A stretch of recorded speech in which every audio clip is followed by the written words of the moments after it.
देखिए, देश में इन दिनों चर्चा रोजगार की हो रही है और ऐसे में रोजगार को लेकर लगातार युवाओं की भी मांग है कि अधिक से अधिक उनको अवसर उपलब्ध कराया जाए। वैसे 17वीं लोकसभा की बात कर ली जाए तो सत्र का समापन हो चुका है और कुछ ही दिनों बाद देश में चुनाव होने वाले हैं, लेकिन सरकार की तरफ से यह दावा किया गया है कि सबसे सफल कार्यकाल रहा है। इसके अलावा जो युवाओं को रोजगार का भी एक बेहतर माध्यम उपलब्ध हुआ है इस कार्यकाल में। वैसे इन्वेस्टर क्या सोचते हैं ये जानना जरूरी है, क्योंकि बड़ी जिम्मेदारी इनके कंधों पर भी रही है, चाहे उत्तर प्रदेश की सरकार हो चाहे केंद्र सरकार हो। हमारे साथ काशी हिंदू विश्वविद्यालय में जो अलग अलग जगहों से इन्वेस्टर आए हैं वो जुड़े हैं, हम उनसे बात करेंगे। सर, हम जानना चाहेंगे कि अब के हालात में और पहले के हालात में क्या अंतर आया है। मुझे ऐसे लगता है कि पहले जैसे मतलब कोई भी आइडिया होती है उसको थोड़ा सा तो भी, जैसे हम सीड फंडिंग बोलते हैं, कुछ तो फंडिंग लगता है। अगर वो है तो वो कुछ आइडिया पे काम कर सकते हैं। अगर वो आइडिया अगर थोड़ा भी सक्सेसफुल हो जाता है तो हम जैसे प्रोफेशनल इन्वेस्टर फिर उसको आगे लेके जा सकते हैं।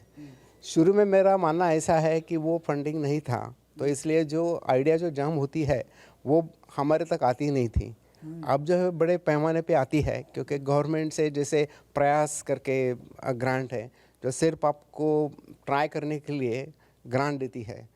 और जैसे इतने इंक्यूबेशन सेंटर है, जैसे यहाँ पे अटल इंक्यूबेशन सेंटर है, वैसे देश में इतने सारे हैं।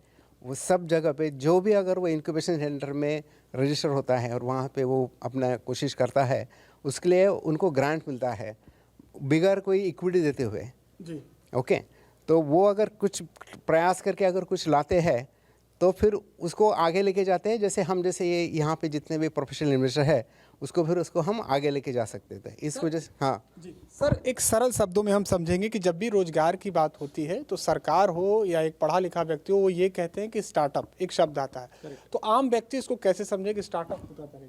बिल्कुल। तो स्टार्टअप क्या होता है? एक कोई भी नया आइडिया जो रहता है उसको हम आगे लेके जाते हैं एग्जीक्यूट करने के लिए, ठीक है, वो एक स्टार्टअप है।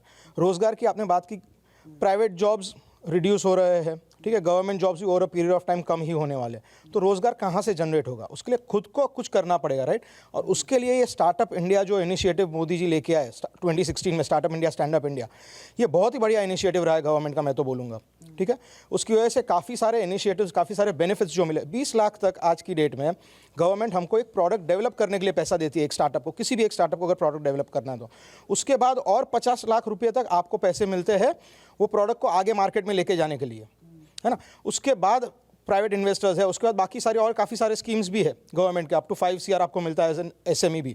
तो काफ़ी सारी स्कीम्स गवर्नमेंट अच्छी स्कीम्स लेके आई है, जिसकी वजह से ओवरऑल इकोसिस्टम को बेनिफिट हुआ है। अगर आप पूछे, कंपेयर करने को बोले मुझे प्री एंड पोस्ट क्या था, आई थिंक ये गवर्नमेंट ने जो इनिशिएटिव्स लिए हैं इसने बहुत ही अच्छा बूस्ट दिया है स्टार्टअप इकोसिस्टम को ओवरऑल। आज अगर हम हिंदुस्तान की बात करें, we are the 3rd largest startup ecosystem in the world and second best in terms of quality, है ना। जो इन्वेस्टर्स है, angel investors have grown by 15x in last 7 years, या 15 गुना इन्वेस्टर्स बढ़े हुए। पहले इन्वेस्टर्स का मतलब यही होता था कि 1 करोड़ 2 करोड़ 5 करोड़ लगाने वाला इंसान एंजल इन्वेस्टर बन सकता था।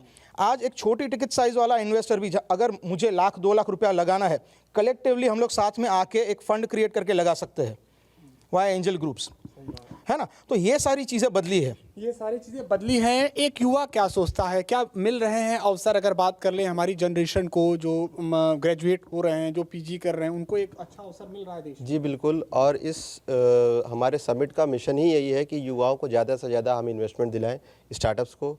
और क्योंकि हम ऑलरेडी 4-5 गवर्नमेंट के ऑर्गेनाइजेशन से जुड़ चुके हैं, स्किल डेवलपमेंट इंडिया के संग भी जुड़ चुके हैं हम, तो हमारा एक ये भी उद्देश्य है कि ज़्यादा से ज़्यादा हम यहाँ पे रोज़गार पैदा करें, ताकि आने वाले समय में इंडिया में जो प्रॉब्लम है युवाओं को लेकर के, बेरोज़गारी और ये सारी चीज़ें हैं, वो धीरे धीरे ख़त्म हो रही हैं। ये बहुत ज़्यादा ज़रूरी है। क्या आप यहाँ पर जो ऑर्गेनाइज हो रहा है, जो कार्यक्रम जो आयोजित किया जा रहा है, उसके बारे में हम चाहेंगे कि ज़रा आप जानकारी। ये 2 दिन का कार्यक्रम आयोजित है और यह एक प्लेटफॉर्म है जो कि गवर्नमेंट से भी मदद हो रही है।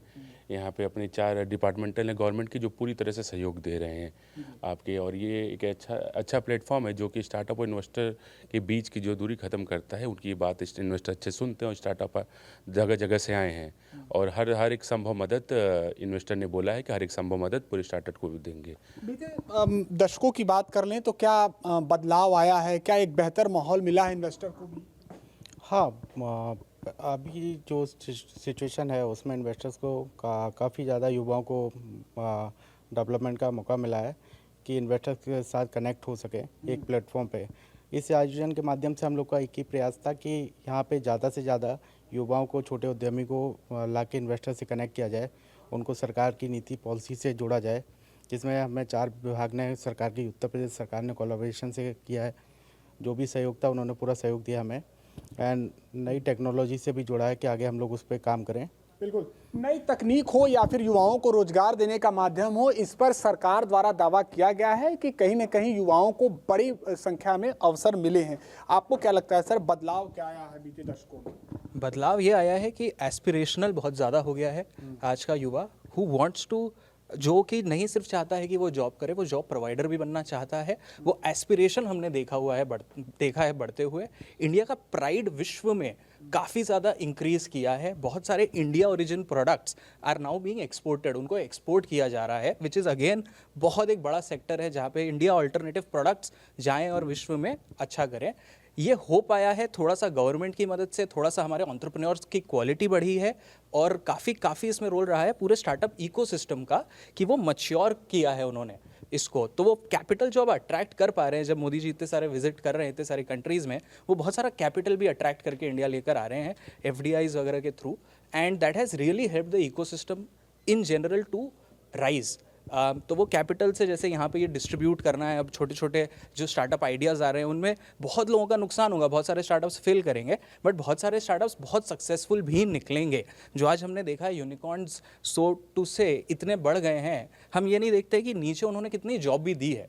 उन्होंने 3 लाख ड्राइवर्स को इनेबल किया है। अगर वो स्विगी जोमेटो के बात करें हम, अगर हम उबर ओला की बात करें, तो उन्होंने अगेन ड्राइवर इकोसिस्टम को बढ़ावा दिया है। तो ऐसे बहुत सारे डिफरेंट सेगमेंट्स में बहुत ज़्यादा इम्पैक्ट आया है, क्योंकि एंटरप्रेन्योर की क्वालिटी बढ़ी है, गवर्नमेंट का सपोर्ट भी रहा है उसमें, and I think this is a one way traffic, ये सिर्फ बढ़ता ही रहने वाला है। विश्व सर एक आर्थिक मंदी से भी जूझ रहा है, तो ऐसे हालात में क्या भारत, आप अच्छी तरह से समझ रहे होंगे, भारत की स्थिति रोजगार क्षेत्र में कैसी है? क्या सामान्य है या सामान्य से थोड़ा कम है रोजगार क्षेत्र? बिल्कुल आपने सही बात बोला, और पिछले से अब समय में काफ़ी बदलाव आए हैं, और बदलाव इस सेंस में आया कि इस तरह के जो प्लेटफॉर्म मेरे लोगों ने प्रोवाइड कराया है या इन लोगों ने प्रोवाइड कराया है, इससे एक मतलब एक लोगों को हुनर दिखाने का अपना मौका मिला है, आके अपने इस प्लेटफॉर्म पे दिखा सके। पहले कोई इस तरह से कोई फंड हाउस नहीं थे कि आके उनको पैसा मिल सके या कोई देख सके, लेकिन इन्होंने इतना अच्छा प्लेटफॉर्म दिया, उसके वजह से हम लोग जैसे इन्वेस्टर आके इनके प्रोग्राम को देखते हैं और इनके प्रोडक्ट को देखते हैं, और वाकई वर्ल्ड क्लास प्रोडक्ट ये लोग बना रहे हैं और बनाने जा रहे हैं।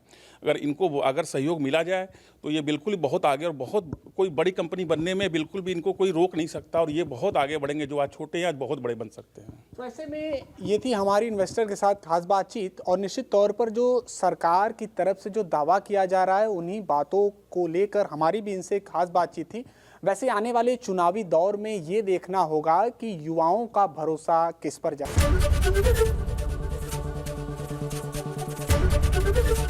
ABP गंगा, खबर आपकी, जुबान आपकी।